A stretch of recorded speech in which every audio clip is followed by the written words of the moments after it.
চলতি মৌসুমে মেহেরপুরে আমন ধানে দেখা দিয়েছে হলুদ মাজরা পোকার আক্রমণ।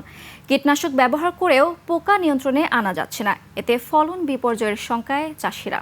প্রতিনিধি ফারুক হোসেনের তথ্যচিত্রে ডেস্ক রিপোর্ট। আপনার প্রিয় কাপড়ের যত্নে এলো এনজাইম সমৃদ্ধ Arik silver wash detergent powder 500 গ্রাম মাত্র 70 টাকা। প্রিমার্ক।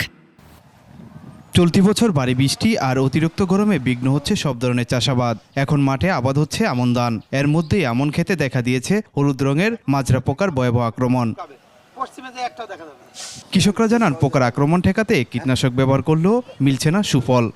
মাজরা মেরে একদম ধান বসে দিয়েছি, ধান কালো করে ফেলছি, একদম যাই যে আগুনে পুড়ে যাইছে ধান। ধানে মাজরা ফুতি পোকা যে পরিমাণ লেগেছে, ধান খেয়ে শেষ করে দিয়েছি। আমরা বিভিন্ন রকম বীজ দিয়ে কোনো উপকার পাচ্ছিনি। আমার 10 কাঠা ধান আছে, বীজ যে কতবার দিয়েছি কোনো ঠিক নেই, কোনো পোকায় কোনো নিয়ন্ত্রণ আসছে না যে ধানটা পরিবর্তন হবে। একভাবে বীজ দিয়ে কোনো কাজ কাম হয়েছে না।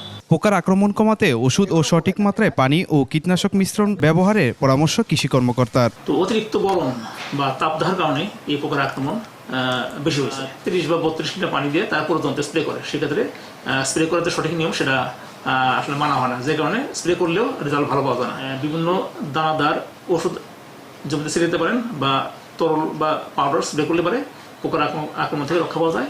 জেলায় চলতি মৌসুমে 26,280 হেক্টর জমিতে আমন ধান রোপণ করা হয়েছে। মাসুম পারভেজ, 21 টেলিভিশন।